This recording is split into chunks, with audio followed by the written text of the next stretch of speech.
نحمده ونصلي على رسوله الكريم أما بعد فأعوذ بالله من الشيطان الرجيم بسم الله الرحمن الرحيم ما كان محمد أبا أحد من رجالكم ولكن رسول الله وخاتم النبيين صدق الله العظيم۔ محترم بزرگوں اور دوستوں، اللہ تعالیٰ نے ہمیں انسان بنایا، مسلمان بنایا۔ دنیا میں کس طرح زندگی گزارنی ہے اس کے کچھ قانون اور ضابطے بنائے۔ ان قانون اور ضابطوں کے مطابق زندگی گزارنے والوں کو جنت کا اعلان فرمایا اور اس کے خلاف زندگی گزارنے والوں کے لیے جہنم کی وعید بتلائی۔ کس طرح زندگی گزارنی ہے، کس طرح نہیں گزارنی ہے، یہ انسانوں کو بتلانے کے لیے نبیوں کا سلسلہ شروع کیا۔ نبی یہ اللہ تعالیٰ کے میسنجر ہوتے تھے جو اللہ کا پیغام اللہ کے بندوں تک پہنچاتے تھے۔ نبی معصوم ہوتے تھے، چونکہ قانون انسانوں کے لیے بن رہا ہے تو انسانوں میں سے ہی کوئی شخص انسانوں کے لیے آئیڈیل ہونا چاہیے، اس لیے اللہ تعالیٰ نے انسانوں میں سے ہی کچھ لوگوں کو چنا اور انہیں اپنا میسنجر، اپنا نبی، اپنا پیغمبر بنایا۔ انسانوں کے اندر اللہ تعالیٰ نے یہ خاصیت رکھی ہے کہ ان سے غلطی بھی ہوتی ہے، ان سے بھول چوک بھی ہوتی ہے، ان سے گناہ بھی ہوتا ہے۔ اسی وجہ سے غلطی ہو جانا، بھول چوک ہو جانا، گناہ ہو جانا یہ انسان کا عیب نہیں ہے۔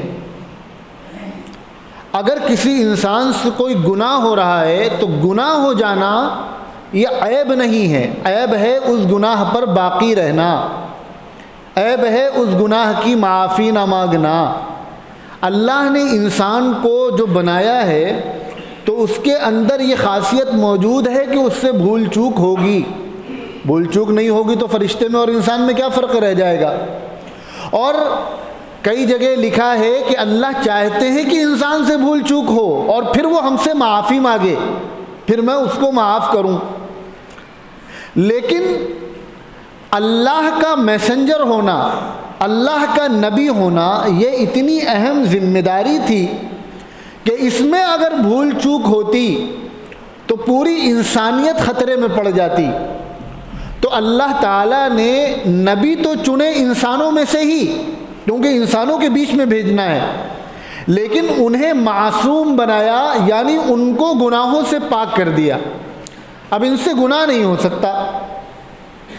اسی وجہ سے ہم آپ نبی کی بات پر آنکھ بن کر یقین کرتے ہیں۔ اس کا ریزن کیا ہے؟ کیونکہ ہمارا یہ عقیدہ ہے کہ نبی سچے ہوتے ہیں، نبی سے گناہ نہیں ہو سکتا، نبی کا کیریکٹر ایک دم پاک صاف ستھرا رہتا ہے، اور نبی جو بات کہتے ہیں وہ اللہ کی طرف سے کہتے ہیں۔ لہٰذا قرآن میں اللہ نے فرما دیا ما آتاکم الرسول فخذوا وما نہاکم عنہ فانتہوا، کہ دیکھو ہم نے نظام بنایا ہے دنیا میں زندگی گزارنے کا، لیکن تم ہمیں دیکھ نہیں سکتے، ہمیں سن نہیں سکتے، تمہیں نہیں معلوم کہ ہم نے کیا نظام بنایا ہے۔ لہٰذا ہمارے محبوب نبی تم کو جس کام کے کرنے کا حکم دیں تم وہ کام کرو، اور جس سے منع کریں اس سے رک جاؤ۔ ہمارا یہ عقیدہ ہے، ہمارا یہ ایمان ہے، ہمارا یہ یقین ہے کہ نبی جو بات کہتے ہیں وہ اللہ کی طرف سے کہتے ہیں۔ اب ہمارے پاس دین کے نام پر، مذہب کے نام پر، دھرم کے نام پر جو کچھ موجود ہے وہ ہمیں کس سے ملا ہے؟ کس سے ملا ہے؟ نبی سے ملا ہے تو سب اللہ کا، یہ پورا سسٹم اللہ کا بنایا ہوا ہے، لیکن یہ ہم تک نبی کے ذریعے سے پہنچا ہے۔ اگر نبی کو بیچ سے ہٹا دیا جائے اور نبی کا کیریکٹر داغدار کر دیا جائے اور نبی پر کسی طرح کی کوئی آنچ آ جائے تو اس کا مطلب یہ ہوا کہ دین کے نام پر ہمارے پاس جو کچھ ہے وہ کمزور ہو جائے گا۔ اتنی بات سمجھ میں آ رہی ہے کہ نبی یہ کسی بھی امت کے لیے، کسی بھی قوم کے لیے کتنا امپورٹنٹ پوائنٹ ہوتا ہے۔ نبی یہ دین کی بنیاد ہوتا ہے، دین کا پلر ہوتا ہے۔ اگر نبی کی ذات پر کوئی حملہ کر دے تو پورا دین خطرے میں پڑ جاتا ہے۔ یہی وجہ ہے کہ اللہ رب العزت نے مسلمانوں کے دل میں اپنے نبی کی ایسی محبت ڈال دی ہے کہ ایک مسلمان کتنا بھی گنہگار ہو، غافل ہو، بے نمازی ہو، غلط حرکتوں میں پڑا ہو، مسجد نہ آتا ہو، بظاہر دیندار نہ ہو، بلکہ یوں کہا جائے کہ دیکھ کر اس کو لگتا ہی نہ ہو کہ یہ مسلمان ہے، لیکن جب اس کو پتہ چلتا ہے کہ ہمارے آقا کو، ہمارے مولا کو یہاں سے 5000 کلومیٹر دور ڈنمارک میں کسی نے برا کہا ہے، یہاں سے 6000 کلومیٹر دور فرانس میں کسی نے برا کہا ہے، 10,000 20,000 کلومیٹر دور امریکہ میں کسی نے برا کہا ہے، تو وہ بے چین ہو جاتا ہے، وہ تڑپ اٹھتا ہے، اس کو کھانا پینا نہیں اچھا لگتا جب تک وہ اپنے غصے کا اظہار نہیں کر لیتا۔ یہ ہوتا ہے کہ نہیں ہوتا؟ ہر مسلمان کے اندر۔ کیوں؟ اس کے بغیر چارہ نہیں ہے۔ نبی کا معاملہ اتنا سینسٹیو ہوتا ہے کہ اگر امت اس میں کمپرومائز کرنے لگے اور اس میں خاموش بیٹھنے لگے اور اس میں کرٹیسائز برداشت کرنے لگے تو پھر پورا کا پورا دین خطرے میں پڑ جائے گا۔ نبی دین کی بنیاد ہے، دین کی اساس ہے۔ تو یوں سمجھ لیں کہ امت محمدیہ 1450 1500 سال سے لے کر آج تک اور آج سے قیامت تک اس امت کا جو مرکز اعظم ہے، مرکز سمجھتے ہیں، مرکز جہاں لوگ رجوع کرتے ہوں، جو ان کا سینٹر ہو، ہیڈ آفس ہو، اس امت کا جو سینٹر پوائنٹ ہے وہ نبی کریم صلی اللہ علیہ وسلم کی ذات ہے۔ ہمارے سارے دینی کام، ہمارے ساری سوچ، ہماری نام، ہماری پہچان، ہمارا سب کچھ یہ کہیں جا کر ختم ہوتا ہے تو وہ ہے جناب محمد رسول اللہ صلی اللہ علیہ وسلم کی ذات گرامی۔ اللہ کے نبی صلی اللہ علیہ وسلم، اگر ہم پورے دین کو 2 حصوں میں تقسیم کریں تو ہمارے سامنے 2 چیزیں ہیں۔ ایک ہے رسول اللہ صلی اللہ علیہ وسلم کی اپنی ذات۔ یہ بہت آسان بات ہے، کوئی بہت راکٹ سائنس نہیں ہے، سمجھنا چاہیں تو بہت آسانی سے اس پوائنٹ کو سمجھ سکتے ہیں۔ ایک ہے خود رسول اللہ صلی اللہ علیہ وسلم کی اپنی ذات، اپنی پرسنالٹی، آپ کا اپنا وجود، اور ایک ہے اس ذات سے، رسول اللہ کی جو ذات ہے اس کے ذریعے جو کام ہوئے، جو باتیں کہی گئی، جو حکم دیا گیا۔ تو یعنی ہمارا پورا دین یہ 2 چیزیں ہیں، ایک رسول اللہ کی ذات ہے، آپ کی پرسنالٹی ہے، اور ایک آپ کی بات ہے، آپ کے احکامات ہیں، آپ کے اعمال اور آپ کے افعال ہیں، جو باتیں آپ نے کہی، جو کام آپ نے کیے، ایک یہ ہے، اور ایک آپ کی ذات ہے، آپ کا وجود ہے، آپ کی پرسنالٹی ہے۔ اگر ذات کو نقصان پہنچا، اگر پرسنالٹی کو نقصان پہنچا، اگر کیریکٹر کو نقصان پہنچا، تو یہ جو آپ کے اقوال ہیں، یعنی آپ کی بات ہے، آپ کے جو احکامات ہیں، امت کو جو آپ نے جن کاموں کے کرنے کا حکم دیا ہے، اور آپ کی جو زندگی ہے، آپ کی سنتیں، آپ کا طریقہ، جو کام آپ نے کیے ہیں، اگر آپ کی پرسنالٹی محفوظ نہ رہے تو یہ کام بھی محفوظ نہیں رہیں گے۔ کیوں؟ ان ساری چیزوں کا تعلق تو آپ کی ذات سے ہے نا۔ اگر کسی انسان کا کیریکٹر داغدار ہو جائے، کسی انسان کی ذات پر کوئی دھبا لگ جائے، تو پھر اس کی بات کی بھی ویلیو نہیں رہتی، پھر اس کے کیے ہوئے کاموں کی بھی ویلیو نہیں رہتی۔ رسول اللہ صلی اللہ علیہ وسلم نے جب دین کی دعوت دی ہے تو دین کی بات کرنے سے پہلے اپنی ذات کو پیش کیا ہے۔ مکے والوں، میں تمہارے درمیان بچپن سے رہ رہا ہوں، تم نے میری ذات کو کیسا پایا؟ تم نے میری پرسنالٹی کیسی پائی؟ تم نے میرا کیریکٹر کیسا پایا؟ جب مکے والوں نے ایک آواز میں کہا کہ آپ تو صادق و امین ہیں، یعنی سب سے زیادہ سچے ہیں، سب سے زیادہ امانت دار ہیں، آپ سے زیادہ شریف کوئی نہیں، آپ سے زیادہ عزت دار کوئی نہیں، شرافت ختم ہوتی ہے تو آپ پر ختم ہوتی ہے۔ جب انہوں نے آپ کی کیریکٹر کی گواہی دے دی تب اللہ کے نبی نے دین پیش کیا ہے۔ اس لیے پورا دین یہ محفوظ ہے تب تک جب تک نبی کی ذات محفوظ ہے، اور نبی ہونا، نبوت، رسالت، اس کا تعلق تو 1.25 لاکھ نبیوں سے ہے۔ اللہ نے کم و بیش 1.25 لاکھ نبی بھیجے، بڑی تعداد میں رسول بھیجے۔ بات جہاں تک نبی ہونے کی ہے اور رسول ہونے کی ہے تو اس کا تعلق تو 1.25 لاکھ نبیوں سے ہے، لیکن جب بات آئے گی آخری نبی اور آخری رسول ہونے کی تو اس کا تعلق خالص جناب محمد رسول اللہ صلی اللہ علیہ وسلم کی ذات سے ہے۔ جس طرح اللہ رب العزت اپنی خدائی میں یکتا ہیں، ایک ہیں، ان کا کوئی پارٹنر نہیں، کوئی شریک نہیں، وحدہ لا شریک ہیں، اور اس کو مانے بغیر کوئی مسلمان نہیں ہو سکتا، اسی طرح رسول اللہ صلی اللہ علیہ وسلم، آپ کی ذات بابرکت، آپ کی ختم نبوت، آپ کا آخری نبی ہونا، اس میں اللہ کے نبی حضرت محمد صلی اللہ علیہ وسلم اکیلے ہیں، تنہا ہے، اس میں آپ کا کوئی ساتھی نہیں ہے، آپ کا کوئی شریک نہیں ہے، صرف آپ ہیں جو آخری نبی ہیں۔ آپ پر اللہ نے نبوت کا دروازہ بند کر دیا ہے، اب قیامت تک کسی طرح کا کوئی نبی نہیں آ سکتا۔ ختم نبوت کا تاج، آخری نبی ہونا، اور آپ پر شریعت کا مکمل ہو جانا، اور آپ کے دین کو اب قیامت تک کے لیے طے کر دینا کہ اب کوئی نیا نبی نہیں آئے گا، نیا دین نہیں آئے گا، نئی شریعت نہیں آئے گی، اب قیامت تک صرف شریعت چلے گی تو محمد رسول اللہ کی چلے گی، دین چلے گا تو محمد رسول اللہ کا چلے گا۔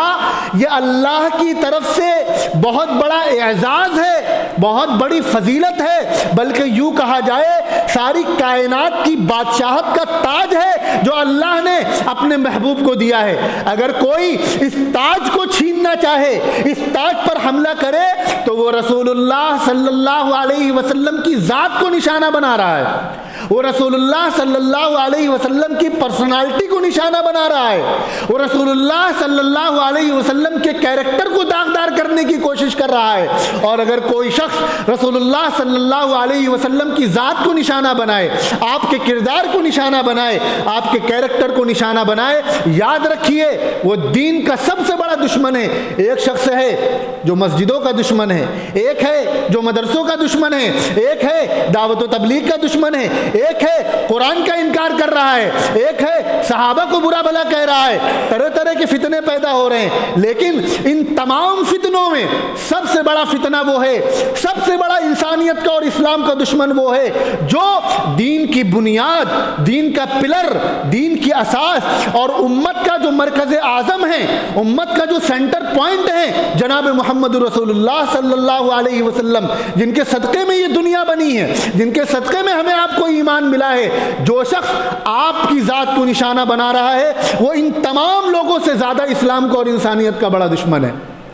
اگر کوئی مدرسے کو نشانہ بنائے اس کے خلاف بھی کام کیا جائے گا، کوئی مکاتب کو، مساجد کو نشانہ بنائے اس کے خلاف بھی آواز اٹھائی جائے گی، کوئی دعوت و تبلیغ کا نشانہ بنائے اس کے خلاف بھی آواز اٹھائی جائے گی، کوئی دیگر دینی کاموں کو نقصان پہنچانا چاہے اس کے خلاف بھی آواز اٹھائی جائے گی۔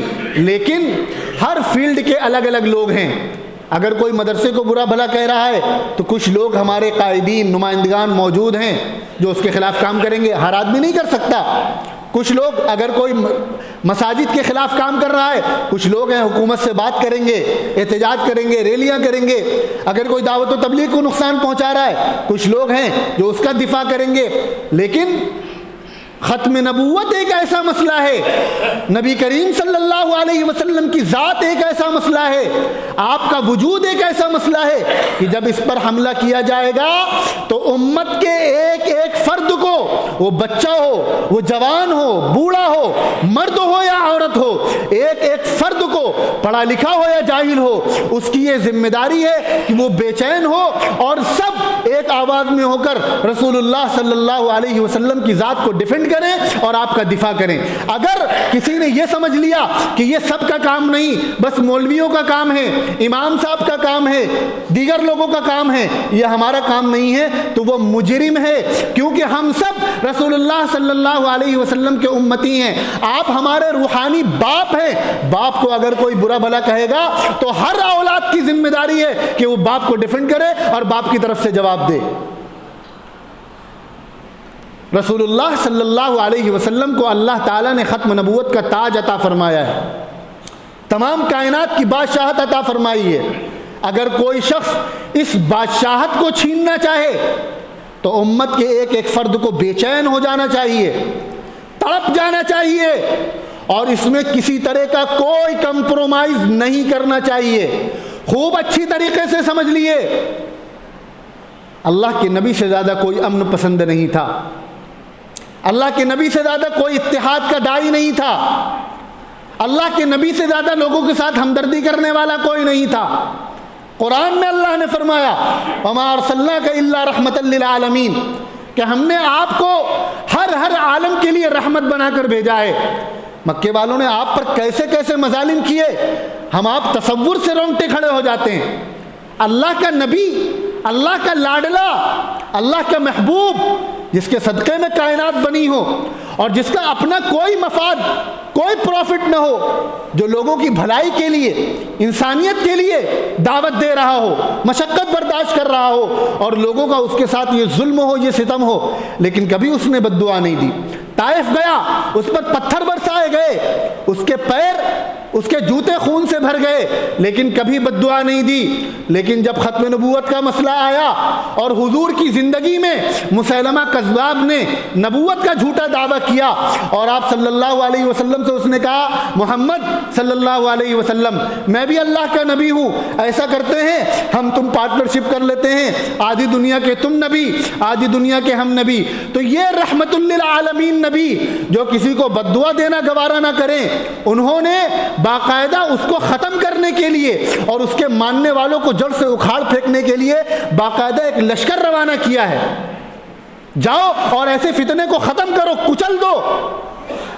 اللہ کے نبی سے زیادہ کوئی امت پہ رحم دل تھا، کوئی انسانیت کو چاہنے والا تھا، لیکن آپ نے لشکر روانہ فرمایا۔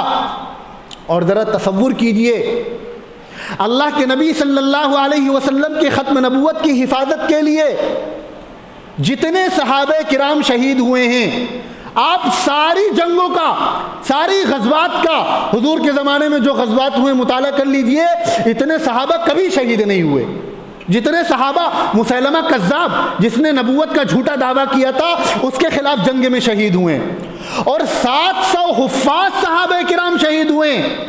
حفاظ صحابہ کرام کی اہمیت کا اندازہ آپ اس سے لگائیے کہ ایک موقع پر کچھ لوگوں نے دھوکے سے لے جا کر کچھ صحابہ کرام کو شہید کر دیا۔ ایسے بہت سارے صحابہ شہید ہوئے، لیکن وہ صحابہ حافظ قرآن تھے۔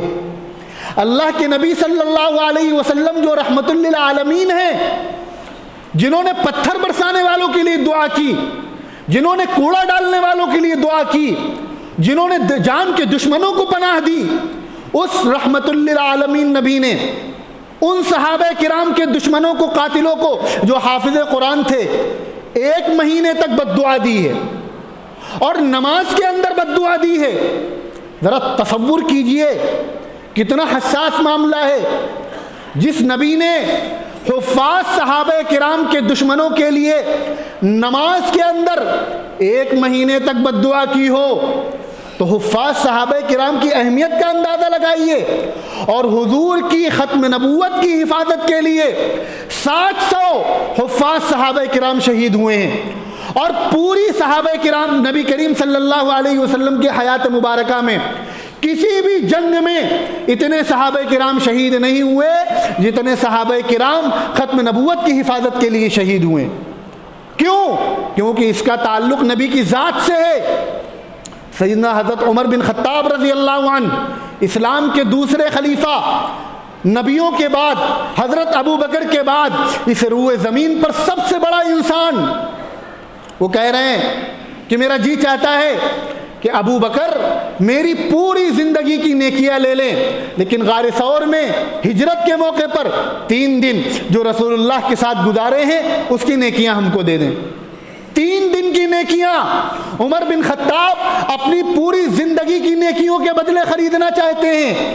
وہ عمر بن خطاب کہ ایک مرتبہ ام المؤمنین سیدہ عائشہ صدیقہ رضی اللہ عنہا حضور کے ساتھ بیٹھی ہوئی ہیں، آسمان کو دیکھ رہی ہیں، تاروں کو، پوچھتی ہیں اللہ کے رسول کیا ان تاروں کے برابر بھی کسی کی نیکیاں ہوں گی؟ ان تاروں کے برابر بھی کسی کی نیکیاں ہوں گی؟ اللہ کے نبی فرما رہے ہاں عمر کی۔ وہ عمر جن کے بارے میں اللہ کے نبی یہ فرمائیں، وہ کیا کہہ رہے ہیں؟ ابو بکر میری پوری زندگی کی نیکیاں لے لیں، لیکن غار ثور میں جو 3 دن ہجرت کے موقع پر رسول اللہ کے ساتھ گزارے اس کی نیکیاں ہمیں دے دے۔ کیوں؟ کیونکہ سارے صحابہ کرام یہ نبی کے اعمال کے محافظ ہیں، نبی کی سنتوں کی حفاظت کرنے والے ہیں، نبی کے اقوال کی محافظ ہیں، نبی کے احادیث کی حفاظت کرنے والے ہیں، نبی کے لائے ہوئے قرآن کی حفاظت کرنے والے ہیں، نبی کے لائے ہوئے پیغام کی حفاظت کرنے والے ہیں۔ لیکن ہجرت کے موقع پر سیدنا ابو بکر صدیق وہ ہیں جنہوں نے نبی کی ذات کی حفاظت کی ہے، جنہوں نے نبی کی ذات کو اپنے کندھوں پر اٹھا کر وہ خاردار جگہ، وہ نوکیلی اور پتھر والی جگہوں پر چلے ہیں۔ نبی کی ذات کی حفاظت یہ اتنا بڑا عمل ہے کہ عمر بن خطاب کہہ رہے ہیں کہ ابو بکر میری پوری زندگی کی نیکی لے لیں، اور وہ 3 دن کی نیکیاں جب ابو بکر نے نبی کی ذات کی حفاظت کی ہے وہ ہمیں دے دیں۔ جو لوگ بھی حضور کے ختم نبوت کے تاج کو چھیننا، دیکھیں کوئی نبوت پہ اعتراض کرے، نبیوں پہ اعتراض کرے، رسولوں پہ اعتراض کرے، تو یہ اعتراض ہوگا ان تمام کم و بیش 1.25 لاکھ نبیوں پر۔ لیکن اگر کوئی ختم نبوت پر انگلی اٹھا رہا ہے تو یہ اعتراض ہے خالص جناب محمد رسول اللہ صلی اللہ علیہ وسلم کی ذات پر۔ اس کو امت برداشت نہیں کر سکتی۔ دنیا یہ جان لے ٹھیک ہے ہم امن پسند ہیں، ہم لڑائی جھگڑا نہیں چاہتے، ہم کسی کے خلاف بات نہیں کرتے، لیکن اگر دھڑلے سے ہمارے نبی کی ذات کو مجروح کیا جائے، آپ پر الزامات لگائے جائیں، اور اس کے بعد ہم مصلحت کی حکمت کی بات کریں تو برا نہ مانیے، یہ حکمت مصلحت نہیں ہے، یہ بے غیرتی ہے۔ ہمارے باپ کو کوئی گالی دے ہم برداشت کریں گے، اور ہمارے نبی کو سر عام گالیاں دی جائیں؟ آپ نے فرما دیا میں آخری نبی ہوں، ختم نبوت کا تاج اللہ نے صرف مجھے عطا فرمایا ہے، اب کوئی نبی نہیں آئے گا، اور آپ کے ہندوستان کے پنجاب میں آج سے 125 سال پہلے ایک شخص نبوت کا دعویٰ کرتا ہے کہ میں اللہ کا نبی ہوں، اور کیسے کیسے اس نے دعویٰ کیے، کبھی کہہ رہا ہے میں رام ہوں، کبھی کہہ رہا ہے میں کرشن ہوں، کبھی کہہ رہا ہے میں عیسیٰ ہوں، کبھی کہہ رہا ہے میں اللہ میاں کے ساتھ سوتا ہوں۔ ذرا تصور کیجیے کتنا گندا آدمی ہوگا وہ کہہ رہا ہے کہ میں نبی ہوں، اور کہہ رہا ہے میں وہی محمد ہوں جو آج سے 1450-1500 سال پہلے مکہ اور مدینہ میں آئے تھے۔ اس کے ماننے والے بڑی تعداد میں آپ کے شہر میں موجود ہیں۔ اس طرح حضور کی کردار کشی کی جائے، ہم اس ملک کا ایک قانون ہے، ایک نظام ہے، ہم یہ نہیں کہہ رہے کہ ان سے جا کے جھگڑا کریں، ان سے لڑائی کریں، لیکن کیا ہم اتنا بھی نہیں کر سکتے کہ اپنے نبی کی شان بیان کریں؟ کیا ہم اتنا بھی نہیں کر سکتے کہ ہر انسان کے دل و دماغ میں حضور کی ختم نبوت کا عقیدہ بٹھا دیں؟ جس طرح ہم اپنے بچوں کو کلمہ سکھاتے ہیں لا الہ الا اللہ محمد رسول اللہ، اسی طرح اپنے بچوں کو یہ بھی سکھائیں کہ حضور آخری نبی ہیں، آپ کے بعد کوئی نبی نہیں آئے گا، کسی طرح کا کوئی نبی نہیں آئے گا، آپ کی لائی ہوئی شریعت یہ آخری شریعت ہے، اب کسی طرح کی کوئی شریعت نہیں آئے گی۔ اپنے دوستوں میں، اپنے گھر بار میں جہاں موقع ملے وہاں حضور کی ختم نبوت کا ڈنکا بجائیے، حضور کی ختم نبوت کو بیان کیجئے، اور یہ امت کی ذمہ داری ہے۔ اگر خدا نہ خواستہ امت نے اس ذمہ داری کو چھوڑ دیا تو یاد رکھیے پھر کچھ بھی نہیں بچے گا۔ اگر ہم یہ سمجھیں کہ ہم تو ہمارے اوپر بڑی ذمہ داری ہے، ہم مدرسہ بھی چلا رہے ہیں، مسجد بھی دیکھ رہے ہیں، دین کے اتنے کام کر رہے ہیں، ہمارے پاس وقت نہیں رہتا، بڑی ذمہ داریاں ہیں، گھر بھی دیکھنا ہے، بیوی بچوں کو بھی دیکھنا ہے۔ اسی طرح کوئی یہ سوچے کہ ہمارے پاس کاروبار ہے، ہمارا اتنا اس میں وقت لگ جاتا ہے کہ کچھ بچتا نہیں ہے۔ یاد رکھیے یہ سب کچھ اس لیے ہے کیونکہ رسول اللہ صلی اللہ علیہ وسلم کی ذات محفوظ ہے۔ یہ مسجد جہاں ہم نماز پڑھنے کے لیے آتے ہیں یہ ہمیں کس نے دی ہے؟ یہ مدرسہ، مکتب جہاں ہم اپنے بچوں کو پڑھنے کے لیے بھیجتے ہیں یہ ہمیں کس نے دیا ہے؟ یہ دعوت و تبلیغ جہاں ہم جا کر دین سیکھتے اور سکھاتے ہیں یہ ہمیں کس سے ملا ہے؟ یہ داڑھی، یہ ٹوپی، یہ کرتا پیجامہ، یہاں رکھا ہوا قرآن جسے پڑھ پڑھ کر ہم اپنے مرحومین کو بخشتے ہیں، ان کے لیے ایصال ثواب کرتے ہیں، وہ قرآن جسے پڑھ پڑھ کر ہم اپنے گھروں میں برکت کی دعائیں کرواتے ہیں اور اللہ میاں سے دعائیں مانگتے ہیں اپنے لیے، یہ سب ہمیں کس سے ملا ہے؟ جو کچھ بھی وہ صدقہ خیرات، زکوٰۃ، حج جو ہم کرتے ہیں، غریبوں کی مدد کرتے ہیں، جو کچھ ہمارے پاس دین کے نام پر، دھرم کے نام پر، اسلام کے نام پر ہے، یہ سب ہمیں جناب رسول اللہ صلی اللہ علیہ وسلم سے ملا ہے۔ اگر ہم یہ سوچیں کہ ہماری یہ مصروفیت ہے، یہ مصروفیت ہے، یہ مصروفیت ہے اور حضور کی ذات کو نشانہ بنایا جائے اور ہم اپنا وقت فارغ کر کے اس کے کام نہ آئیں، اس میں اپنا وقت نہ لگائیں، تو یاد رکھیے کل کو جو کچھ ہمارے پاس موجود ہے یہ بچے گا نہیں۔ اسی احساس ذمہ داری کے تحت، اسی فکر کے تحت اس فتنے کو بھانپ کر، اس کی سنگینی کو سمجھ کر ہر دور میں علماء کرام نے کام کیا ہے، کتابیں لکھی ہیں، عوام کو سمجھایا ہے، تقریریں کی ہیں، جگہ جگہ اسفار کیے ہیں لوگوں کو سمجھانے کے لیے۔ آپ کے ہندوستان میں جب یہ فتنہ پیدا ہوا تو بڑی تعداد میں علماء کرام ایک جٹ ہوئے اور اس فتنے کے خلاف انہوں نے بڑا کام کیا۔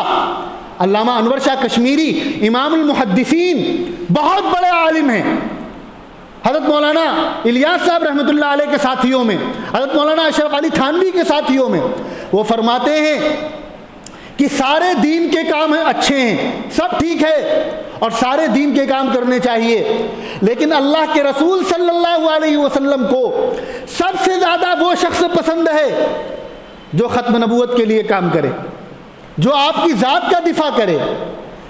قیامت کو سارے دین کے کام کرنے والوں سے اللہ کے نبی خوش ہوں گے، لیکن سب سے زیادہ آپ اس شخص سے خوش ہوں گے جو ختم نبوت کے منکرین کے خلاف کام کرے گا۔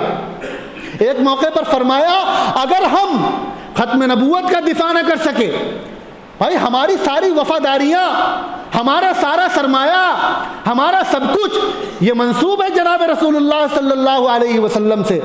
ہم ٹھیک ہے غافل ہو سکتے ہیں، گنہگار ہو سکتے ہیں، لیکن ہمارا سب کچھ، ہمارا مال و دولت، ہماری جان، ہمارا مال، ہمارا ایمان، ہمارا سب کچھ یہ قربان ہے جناب رسول اللہ صلی اللہ علیہ وسلم پر۔ ہمارے ماں باپ ہوں، ہماری اولاد ہوں، یہ سب کچھ آپ پر نچھاور ہے اور آپ پر قربان ہے۔ اگر ہم آپ کی ذات کا دفاع نہیں کر سکے، علامہ انور شاہ کشمیری فرماتے ہیں اگر ہم ختم نبوت کا کام نہیں کر سکے تو گلی کا کتا ہم سے بہتر ہے۔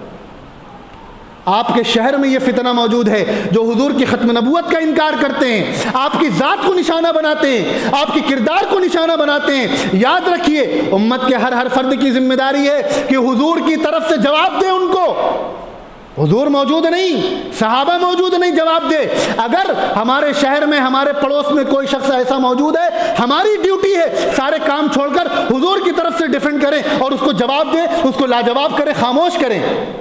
اسی ذمہ داری کے تحت آپ کے شہر کانپور میں علماء کرام نے 6 نومبر کو پرسوں اتوار کو رات کو 8 بجے پریڈ گراؤنڈ میں ایک بہت بڑی کانفرنس کرنے کا فیصلہ کیا ہے، جس میں تقریباً 22-25 ضلعوں سے علماء آ رہے ہیں، لوگ آ رہے ہیں، دارالعلوم دیوبند کے محتمم صاحب آ رہے ہیں، نائب محتمم آ رہے ہیں، لکھنؤ سے، ہردوئی سے، مہاراشٹر سے علماء کرام آ رہے ہیں۔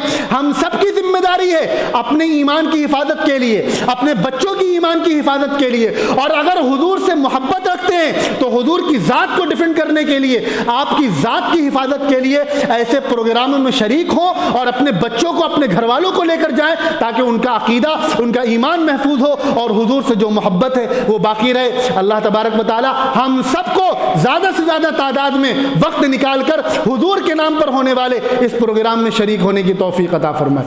سنتیں پڑھ لی۔